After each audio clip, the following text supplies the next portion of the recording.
Ada juga masjid yang memang 1000 pintu. Itu ada makna tertentu. Kenapa 1000 pintu? Mungkin ketika orang yang membuat masjid tersebut menginginkan ini agar kita berzikir kepada Allah dan bersolat kepada Rasulullah dan mengingat Allah Subhanahu wa taala ketika kita melihat pintu 1000. Wah, ini subhanallah.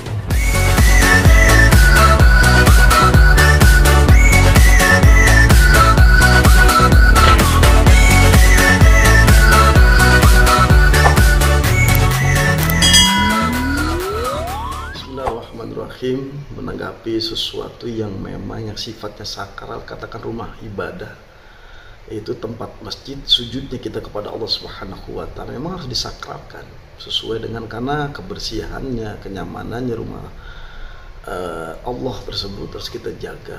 Dan memang di situ tempat kita berdoa, mendekatkan diri kepada Allah, baca Quran, berzikir, bertasbih. Kesemua itu jadikan tempat kesakralan masjid tersebut, kesuciannya.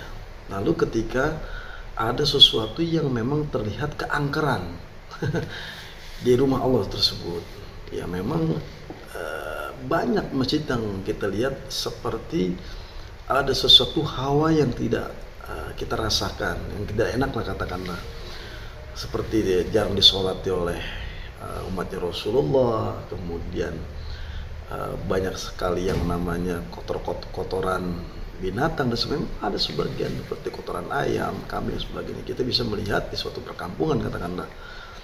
Kemudian juga ada semacam bangsa jin yang mungkin bisa jadi ikut serta beribadah kepada kita, dan jin-jin tersebut tidak dipungkiri pasti ada. Dan itu menjadi sesuatu yang sifatnya horor, kata mistik lah kata. Dan ini tidak dipungkiri karena rumah Allah Subhanahu wa taala, siapapun untuk masuk ke rumah Allah ya sah-sah saja. Bahkan ada sebagian orang yang mengatakan di situ adalah tempatnya juga bangsa jin.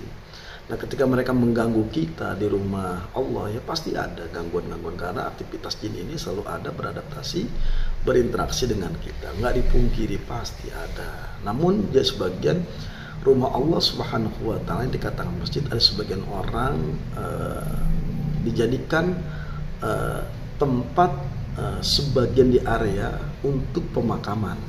Bagaimana Islam menjawab? Sah-sah saja. Rasulullah SAW itu di rumah Allah, ya.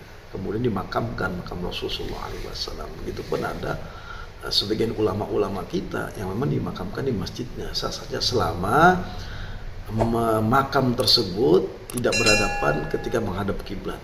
Nah, ketika kita sholat Allahu Akbar depannya makam, maka enggak ditolaklah sholat kita, enggak diterima dan tidak sah di hadapan Allah sholat kita, maka sia-sia. Nah, ketika itu tidak ada di rest area atau di ruang area dan sebagainya, sah saja.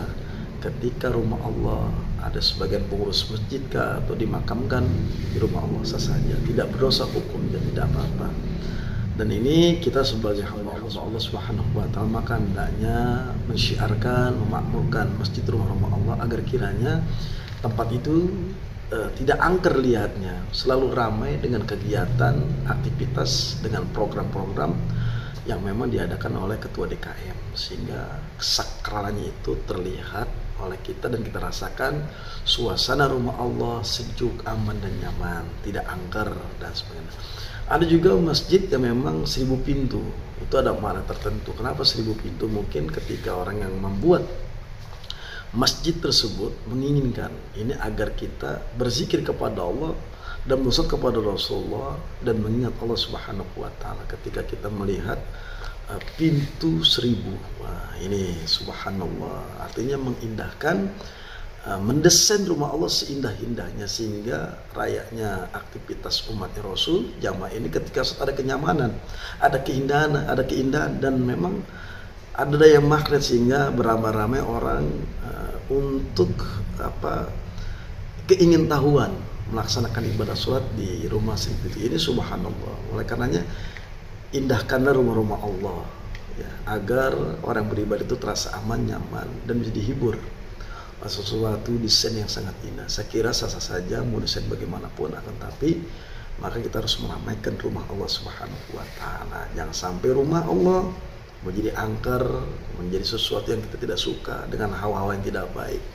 Oleh karena kita lah yang mengisi kegiatan aktivitas syiar takmir masjid.